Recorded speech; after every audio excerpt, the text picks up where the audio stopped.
aspektin e bashkëjetesës etnike, sepse këtu gjërat, përsa e përket realitetit të Maqedonas dhe atij kosovar, Shqipëria nuk e ka këtë problematikë, sepse nuk ka pasur konflikte etnike, edhe pse atje ka enklava të etnive të ndryshme, siç është minoriteti grek në jug të Shqipërisë, siç janë minoritetet slave, por që janë në një farë mënyrë janë islamizuar, pra komunitetet në zonën e Kukësit të Dibrës, ka komunitete pastaj slave katolike në Shkodër, pra ka përzierje etnike, nuk mund të thush që është e pasër etnikisht, ashtu siç nuk është gjithë Ballkani, nuk ka pasërti etnike. Po s'ka këtë botë.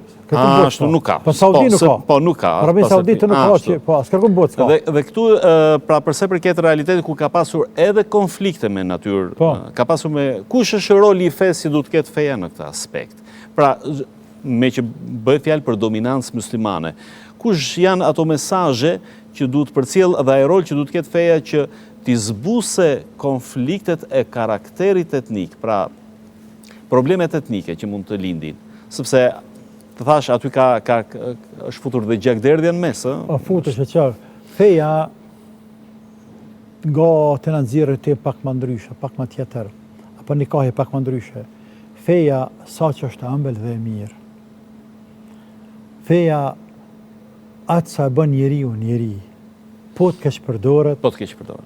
E bën njeriu më shtaz, më bish, shtaz. Se shtaz është më i madh, shtaz edhe kali, po i mrekullueshëm, të kana me pa. Po më bish se sa bisha.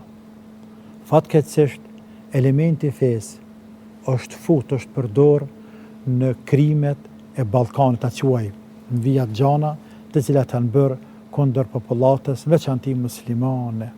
Është përdor emri fesë dhe është përdor elementi i fesë, e që nuk është në rregull e mesele.